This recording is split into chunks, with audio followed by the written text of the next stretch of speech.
Today we're going to work on writing our arguments for whether or not regifting is okay to do or if it is not okay to do. So at this point you have read an article about yes, it is okay to regift. You've read an article about no, it is not okay to regift.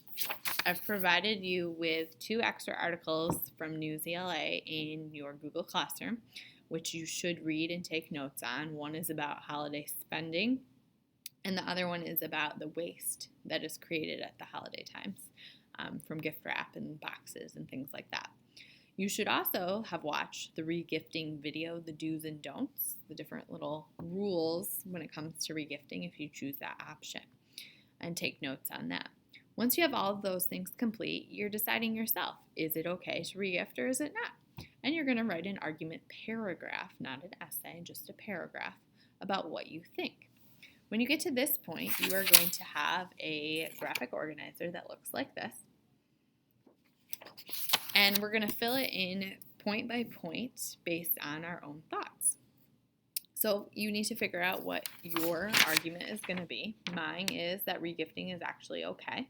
Even though I don't necessarily fully agree with that, the facts point to it being okay. So that's why I'm going to argue that it is okay instead of that it's not okay. Then I want you to think about our paragraph writing strategies that we used earlier this year. When it comes to writing, you have to have a topic sentence, you have to have lead-off sentences, which are your reasons, you have to have follow-up sentences that provide evidence, and you need a clincher sentence at the very end. So if you need help reminding yourself what those things look like, they're in your notebooks in the very beginning, from the beginning of the year. Detailed sentences, topic sentences.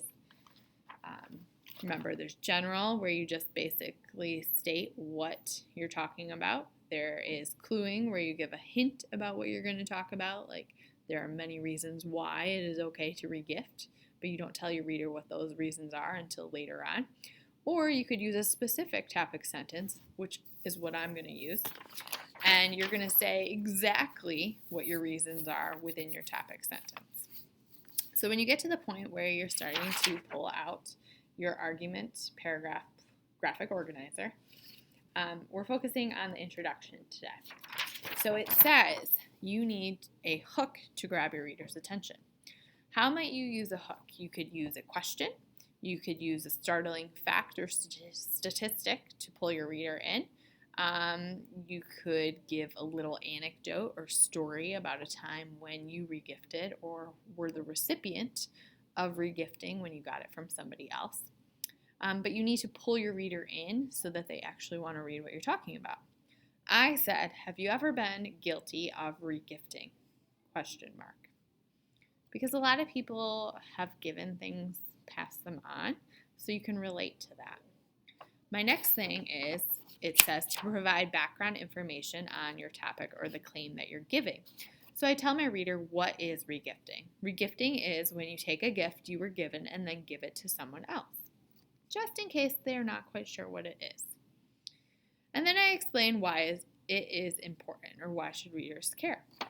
And I said, regifting is up for debate, but I believe it is okay because it reduces waste, saves money, and is convenient. So those are the 3 reasons I'm going to use to argue why it's okay.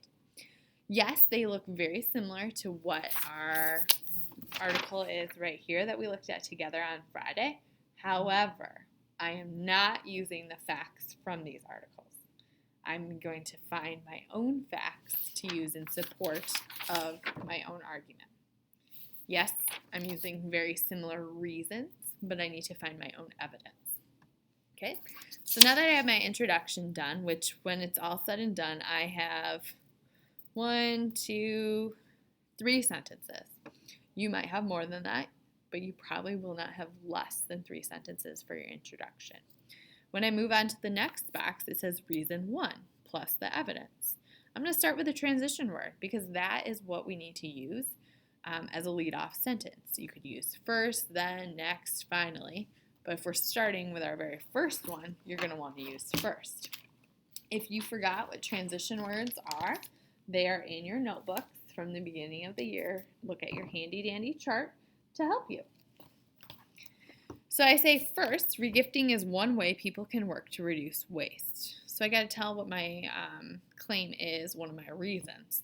Then I need evidence to support that. And right now I don't have that evidence, so I'm going to look at it online and find some examples. When I start searching for facts online, there's some things that I need to remember to do. I need to make sure that the websites I'm looking at are trustworthy. How do I decide if a website is trustworthy? Keep in mind, what is the purpose of that website? Are they trying to sell you something? Are they trying to persuade you? Or are they just trying to inform you about the information? Because if they're trying to sell you something or persuade you, then the information they give you is probably biased and it's only one side of the argument instead of giving both pieces of information and letting you decide. So be careful what types of sites you go to. You probably don't want to use a blog because that's going to be someone's personal opinions. I do not want you to use Wikipedia because anyone can change information on there. And also I want you to keep in mind, when was something published or printed or posted online? So you're going to look for an article that has the date present in the title, or at least within that whole website page.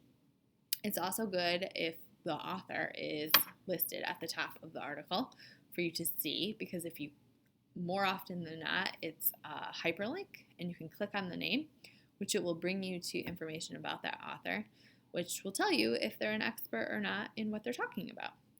If they're not an expert, you might not want to trust what they're talking about and maybe move on to the next thing. Another thing to remember when you're searching for facts online, if you just type something into Google, like, is regifting okay? The first thing that pops up might be a list of things as a summary of a particular website. Don't use that, okay? I don't want you to take the information right from that little summary, but rather I want you to click on different articles and read through them. You might have to actually read the entire article to find a piece of information that you can use to support your reason. Now, the most strong pieces of evidence would be facts, confirmed facts, statistics, and numbers, because those are proven things. Yes, it is helpful to get quotes from people, but proven facts are going to be your best argument for purposes of defending what you're talking about. So I'm going to be looking for things that have to do with reducing waste. Maybe there's a statistic out there that tells me how much waste is reduced by regifting. That's something I'm going to look for.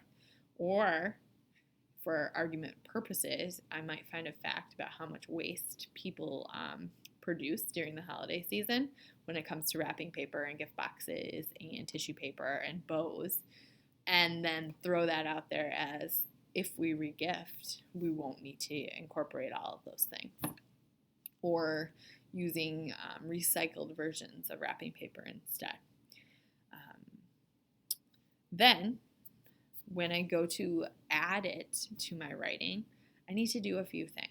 I can't just take a fact from a website and throw it into my paragraph and say it's good, because then I'm doing something called plagiarizing. When you plagiarize, you're taking someone's work and not giving credit for what they said. So you always, always, always, always, always have to tell where you got your information from. While you're searching for facts, maybe you keep a Google Doc open and you click and copy and paste, but make sure you have the website link as well so that you don't have to hunt it down later. And one way to put that fact into your writing might be, in the article it says, comma, and then you incorporate your fact, and then in quotation marks, word for word. That's the easiest way to do it. Don't put it in your own words, because then you might mess it up. Take it word for word from the website, and end quotation marks, and then you explain why you included that fact. You can't just throw it in there. You got to tell your reader why it is there. It has to have a purpose for being included. So you might say, this is important because, or this shows, and explain what it shows. So you're going to do that for each reason in your graphic organizer. So there's reason 1 right here. On the back, there's reason 2 and reason 3 and a conclusion. Okay? So each day, we're going to work towards completing the entire graphic organizer. For today, I want you to focus on your introduction and your reasons, and then we'll be going back and adding facts into those reasons to support our evidence. Along the side, right here, there are little reminders for what you should include in each sentence section. Because this is not going to be an entire essay, it's going to be a paragraph. It will be a large paragraph, but you're looking to include about, let's see, 3, 2, 2, 2,